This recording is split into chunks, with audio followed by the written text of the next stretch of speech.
Is julle reg vir die woord? Almal nog reg? Wil julle eers opstaan en asemhaal? All good. Great. Ons gaan vanoggend afsluit met ons begin van die jaar preekreeks. Ons het elke jaar so in die begin van die jaar 'n preekreeks net om die jaar in te lei en dan soos julle nou reeds gehoor het, begin ons eintlik vanaand met die jaartema. So ons het in hierdie eerste 3 weke van die jaar het ons begin praat oor die opstanding van Jesus. Wat 'n ongelooflike tema om oor te praat. Was dit nie vir die opstanding van Jesus nie, dan het die dood nog geheers. Dan was daar geen hoop nie. Ek het nou nogal in Januarie reeds al 3 begrafnisse gehad en dit is elke keer die troos en die hoop is die opstanding uit die dode, die oorwinning en ek en jy is deel van dit wat in Jesus glo. Nou die opstanding van Jesus, die reeks se naam is niet en anders, want toe Jesus opstaan uit die dood, was daar op daai stadium van die wêreld en tot vandag toe nog nooit so iets gewees nie. Dit was niet. Dit was anders gewees. Nou baie mense sê, ja, maar dat ander ouens ook uit die dood uit opgestaan, dis waar, maar het weer gesterf. Jesus het opgestaan, hy is verheerlik, hy leef, hy het opgevaar, hy sit aan die regterhand van God. Dit was niet en dit was anders. Maar dit was nie net niet en anders omdat Jesus opgestaan het nie, dit was ook niet en anders omdat dit 'n hele nuwe wêreld aangekondig het. Dinge het verander. Nou ek kan nie vanoggend dit herhaal nie, is jammer, dis net nie tyd vir dit nie, maar ek wil jou nooi, gaan luister die vorige 2 weke se preke op YouTube, as jy dit gemis het, Dr. Dayo Mosselbaai YouTube. Jesus se opstanding uit die dood het die hele wêreld verander. Jesus het sekere goed gesê na sy opstanding, ek dink wat die disippels so groot laat rek het, want ewe skielik het hulle besef, dinge verander nou, hier's nou 'n ander wêreld.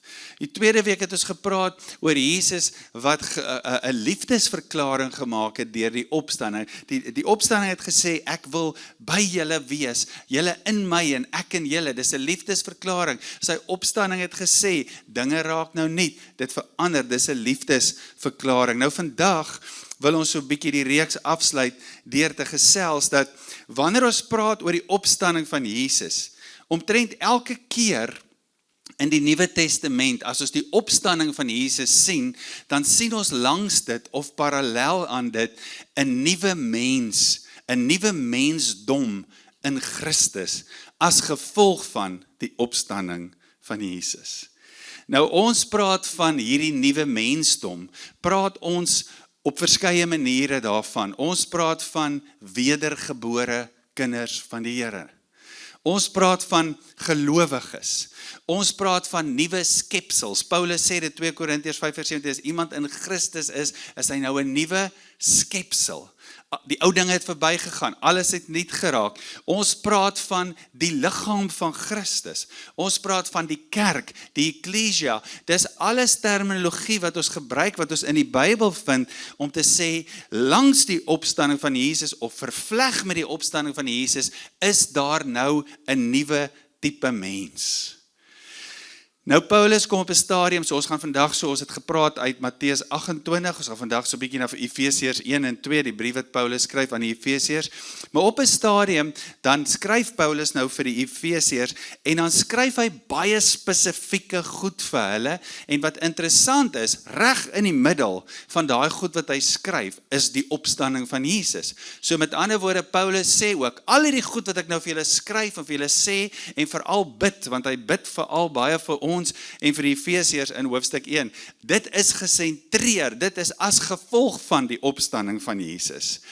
Nou dis nogal 'n lekker lang gedeelte om te lees, en onthou dis 'n brief, dis later opgedeel in hoofstukke, so ek wil jou sommer net weer nooi, gaan lees net weer bietjie Efesiërs, 6 hoofstukke, gaan lees dit soos 'n brief wat iemand vir jou skryf, maar ek wil vandag inkom by Efesiërs 1, waar Paulus dan nou klomp goed skryf, en hy bid ook vir ons. Nou dis nou nogal interessante Afrikaans, so jy kan hom in verskillende vertalings bietjie gaan lees, maar hoor gou wat bid hy vir ons. Ek lees vanaf vers 17, hy sê, ek bid dat die God van ons Here Jesus Christus, die Vader van die heerlikheid vir julle dit sal gee.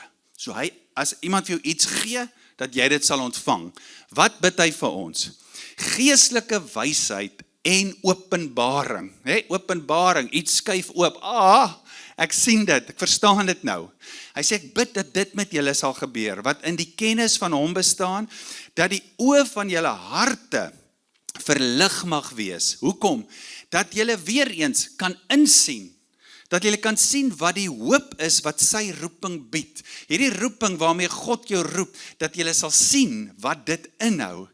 En dan verder, wat die heerlike rykdom van sy erfenis vir die heiliges behels.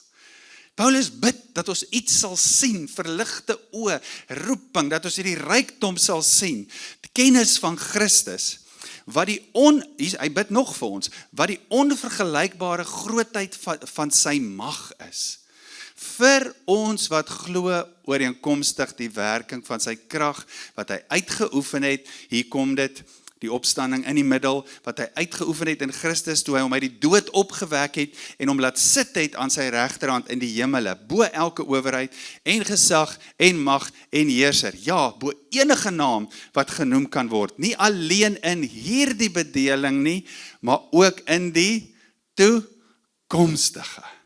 Hoor jy al hierdie ryk goed, wat Paulus wil hê, ons moet sien, ooreenkomstig julle wat glo.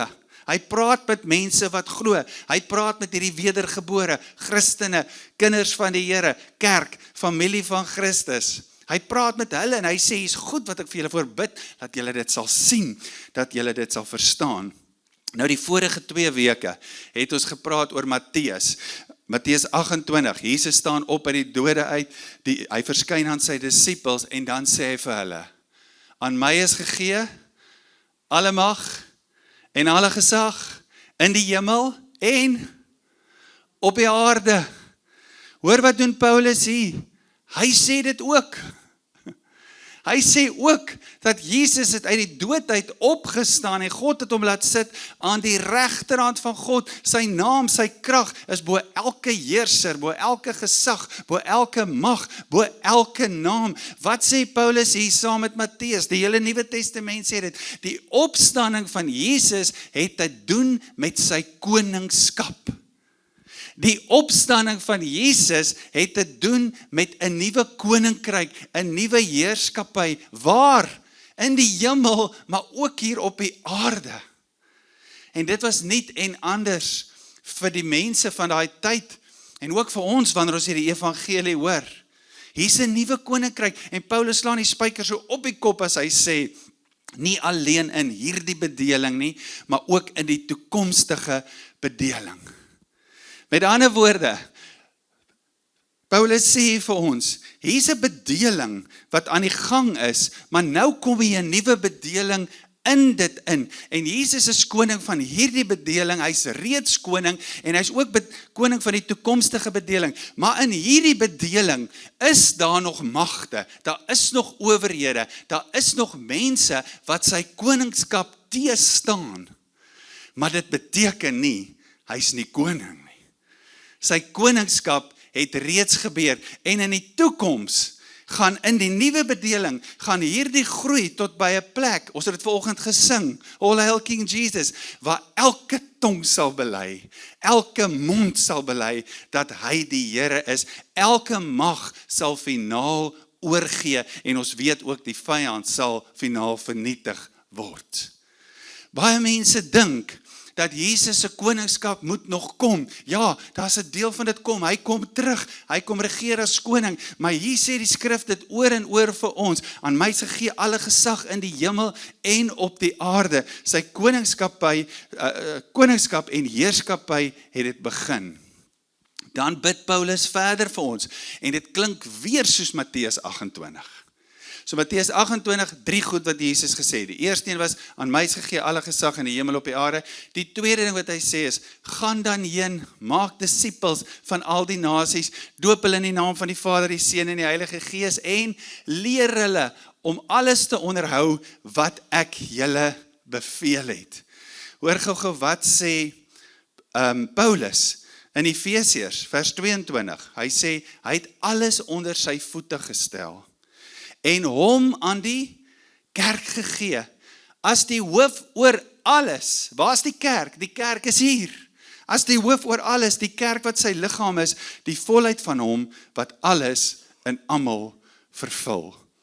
Nou ek wil vanoggend vir jou een van die Engelse vertalings lees, dis die Message, wat ons weet 'n parafrase is, maar wat ons help. Hoor gou hoe sê Efesiërs 1 vers 20 tot 23, dis so mooi, dan gaan jy verstaan, dat Jesus net nadat hy gesê het, gaan dan heen maak disippels, net nadat hy gesê het, aan my is alle gesag in die hemel op die aarde gegee, dat hy sê, gaan dan heen en maak disippels. Hoor gou hierso, ek gaan vir jou stadig lees. All this energy issues from Christ. God raised him from death and set him on a throne in deep heaven, in charge of running the universe, everything from galaxies to governments, no name and no power exempt from his rule, and not just for the time being, but forever. But it started. He is in charge of it all. He has the final word on everything. At the center of all of this, Christ rules the church. The church, you see, is not periphery. Is nie peripheral to the world nie, but the world is peripheral to the church. God roep die kerk reg in die middel van hierdie wêreld. Dis hoe sy koninkryk kom. Ons is nie hier op die kant, 'n groepie wat onsself besig hou en maar hoop vir die beste nie. No, the church is not peripheral to the world is peripheral to the church. God sê die kerk, waarvan hy die hoof is, die liggaam in die middel, hoor gou die laaste sin, is fantastic. Hy sê the church is Christ's body, in which he speaks and acts, by which he fills everything with his presence. My dogter het, toe sy jonger was, my altyd gevra, hoekom praat die pastore so? Dis dat ons kan hoor. The church is Christ's body, and as we speak and act, he fills everything with his presence. Jesus as koning begin sy heerskappy. Hy verbind hom aan sy kerk, sy mense, gaan dan heen, maak disippels, leer hulle. Dis hoe hy sy koninkryk op hierdie aarde bring. Kom ek help gou nog 'n bietjie om dit beter te verstaan. Op 'n stadium is daar groot rep en roer oor Jesus, en Jesus sê vir sy disippels, sommige mense sê ek is Jeremia, ander sê ek is Johannes, ander sê ek is Elia, wie sê julle is ek? En Petrus sê, u is die Christus. Christus, anointed one, gesalfde. U is die Christus, die seun van die lewende God. En Jesus sê vir Petrus, vlees en bloed het dit nie aan jou openbaar nie, maar my Vader, wat in die hemel is. En dan sê hy, op hierdie openbaring, op hierdie rots, dit wat jy sien, dat die Christus, die gesalfde koning gekom het, op hierdie openbaring, hier is 'n nuwe koning, wat God gesalf het, op hierdie openbaring gaan ek my kerk, my eklesia bou, en die poorte van die doderyk sal dit nie oorweldig nie. Die poorte van die doderyk, daar's nog magte wat teen dit kom, maar my kerk, my eklesia, Romeinse woord, 'n groep mense wat gaan en iets vestig, wat Romeinse kultuur gaan vestig, deur ver, 1000 kilometer weg op 'n ander plek. Dis die eklesia wat dit gaan doen. Hy sê, op hierdie openbaring, dat ek die Christus is, die gesalfde een wat wil kom met my koninkryk, die eklesia en die poorte van die doderyk, sal dit nie oorweldig nie. Dis die kerk wat God wil gebruik, om alles te vul met sy heerlikheid. Hoor gou in hoofstuk 2, onthou dis 'n brief, gaan Paulus aan en dan begin hy baie te praat oor die nuwe mens. Ek wil hierdie net vir jou vinnig lees, net vinnig gou deur dit gaan. Hy sê, hoe het hierdie nuwe mens tot stand gekom? Ons moet dit onthou. Hoe het hierdie nuwe mens deur die opstanding tot stand gekom? Hoor gou Efesiërs 2, die eerste 6 vers, hy sê, julle was dood deur die oortredings en sondes waarin julle van tevore geleef het. Volgens die bose lewenswyse van hierdie bedeling, volgens die heerser oor die mag van die lig, die heerser van die gees, wat nou aan die werk is onder die seuns van die ongehoorsaamheid. Ons almal het van tevore soos hulle opgetree, toe ons die begeertes van ons sondige aard en van ons gedagtes uitgeleef het. Ook ons, soos al die ander, was van nature kinders bestem vir die oordeel. Onthou, die loon van die sonde was die dood. Hier kom vers 4. Maar God, ryk in barmhartigheid, het ons, alhoewel ons dood was, as gevolg van ons oortredings, op grond van sy groot liefde waarmee hy ons liefgehad het, saam met Christus lewend gemaak. Uit genade is julle verlos. Belangrike sin, ja, hy het ons in Christus Jesus saam opgewek en laat sit in die hemel, oh my goodness. Van dood, verlore, ou bedeling, ou mens, tot God se liefde, ryk in barmhartigheid, sterf vir ons, oorwin die houvas van sonde, die mag van sonde, die aanklag, die beskuldiging, sluit ons in by wat Christus kom doen, oorwin die dood, ons word lewendig saam met hom, en van daar af tot in hemelse plekke sit ons saam met hom. This is good news.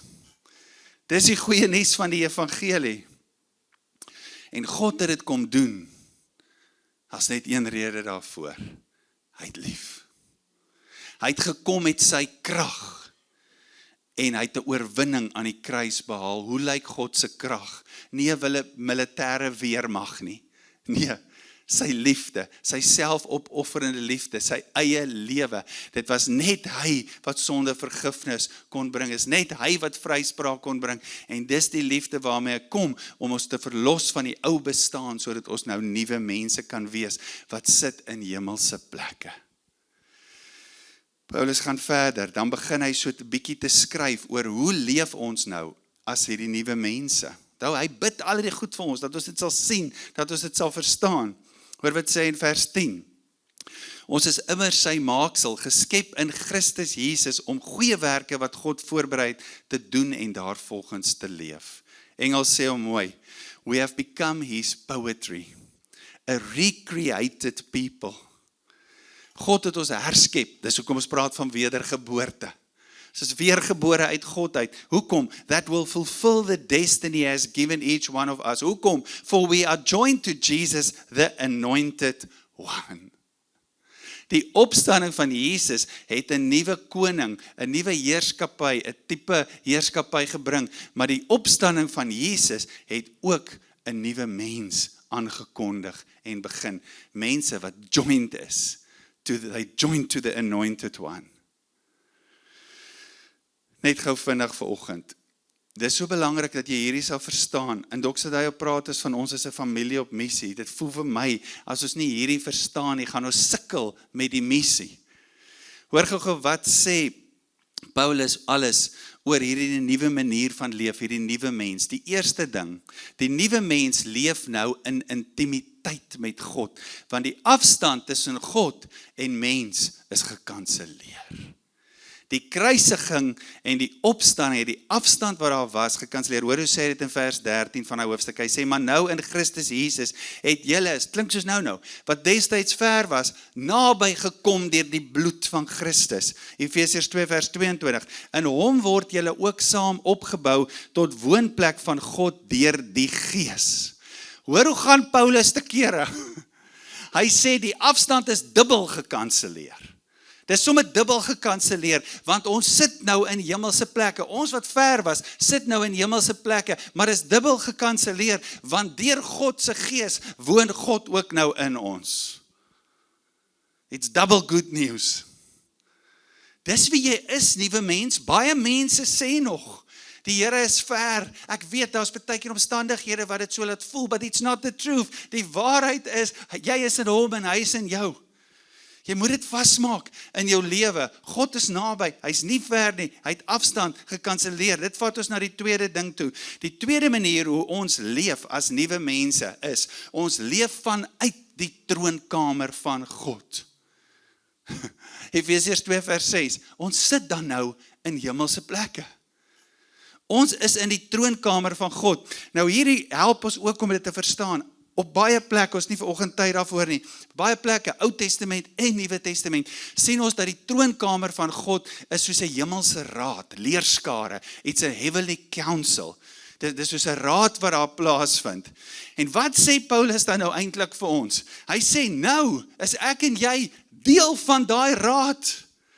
Ons kan goed na daai raad toe vat. Laas jaar het ons hierdie skrif oor en oor gelees, Hebreërs 4 vers 16.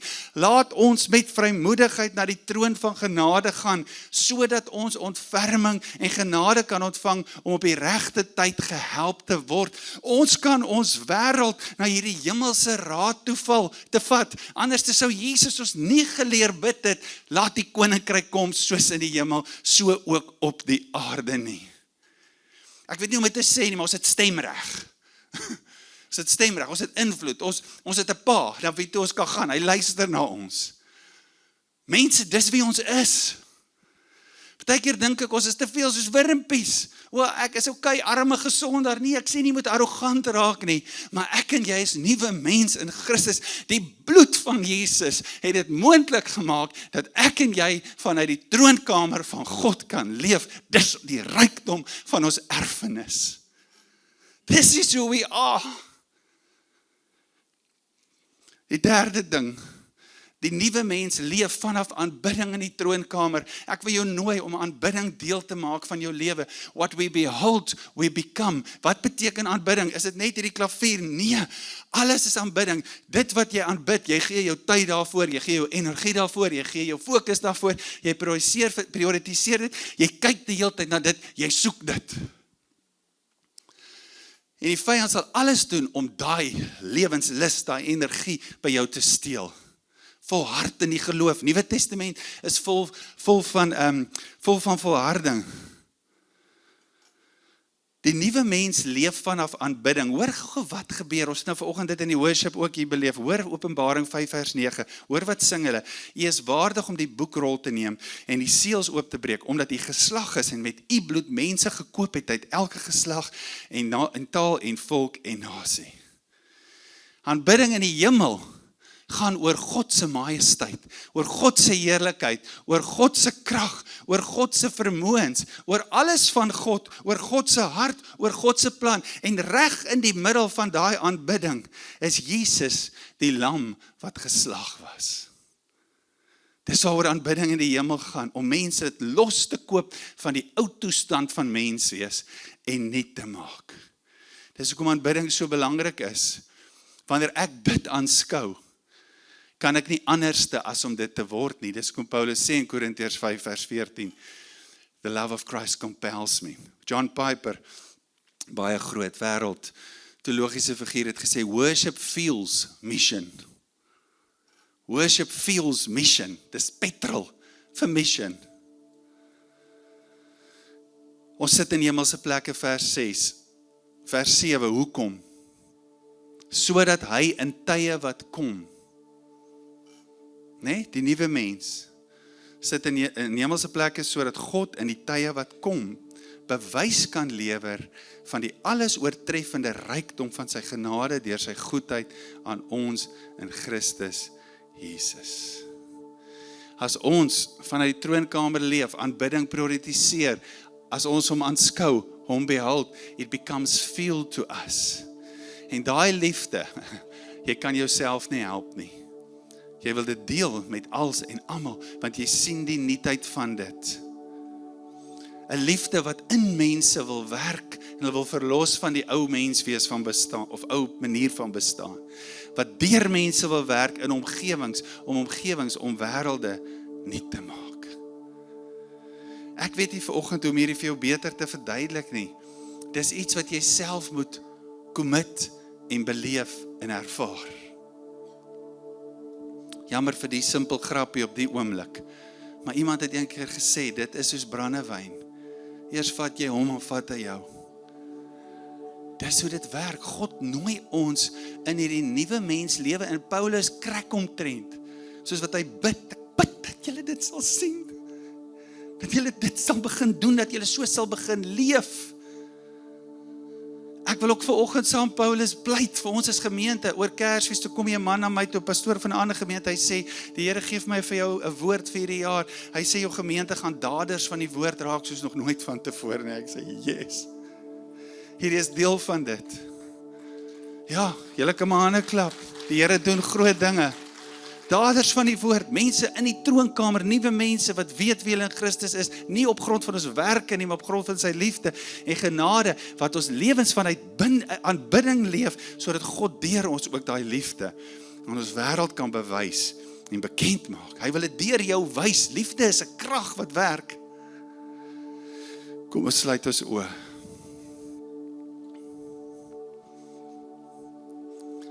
Ek wil jou vanoggend vra, en hierdie is 'n uitnodiging. Sien jy jouself as God se gedig? Sien jy jouself as 'n recreated people? Is dit hoe jy oor jouself dink? Een van die vyand se grootste leuns is dat jy nie goed genoeg is nie. Laat gaan daai leuen vandag. Laat gaan hom. Sy werk, sy bloed het jou goed genoeg gemaak. Geen skuld, geen skaamte, geen seer meer nie. Jy staan vrygespreek voor God. As jy in Jesus glo, het hy jou gewas met sy bloed. Saam met dit nooi jou in hierdie nuwe mens in, hierdie nuwe mens lewe. Dis 'n mens wat weet, dis my erfenis, geen afstand meer tussen my en God nie. Ek glo nie meer daai leuen nie. Ek is deel van die heavenly council. En dis in aanbidding. Ek is in 'n atmosfeer, 'n plek van aanbidding, sodat sy koninkryk, sy liefde bekend kan word deur my ook op hierdie aarde. Here, ons bid vanoggend. Ek dink ons raak net so aan die tip van die ysberg om iets van u liefde te ontdek.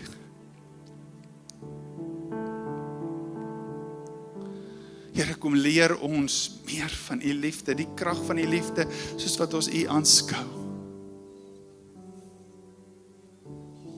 Ek weet ons sê baie keer, it's not taught, it's caught. Dis die heeltemal die waarheid. It's taught and it is caught. Want hy het gesê, gaan leer hulle. Ons leer die woord, dan maak die woord 'n appel op ons lewens. Maar dan is daar ook daai facet where it's caught. Dis wanneer ons gaan sit op hierdie sitplek in aanbidding. Here, soos hierdie jaar oor die liefde wil leer, in ons groepe ook, in Korintiërs, as dit die plek waarvan af ons dit wil leer. And as we behold you, we become. Van heerlikheid tot heerlikheid, van aangesig tot aangesig, van heerlikheid tot heerlikheid, in die teenwoordigheid.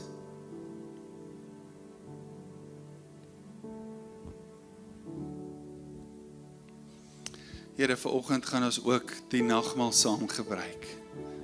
Die nagmaal, die opstanding van Jesus, die kruisiging, die opstanding, het die nuwe mens aangekondig. Hy het dit gedoen, sodat ons die volle omvang van dit kan verstaan en in dit leef. Hy het ons nie afgeskryf nie, nadat daar sonde was nie, maar hy het kom herstel en het hy ons ingeskryf in die storie. Dankie dat ons vanoggend kan deelneem aan hierdie tafel en weet, as gevolg van u liefde het u 'n nuwe mens geskep, 'n nuwe mensdom.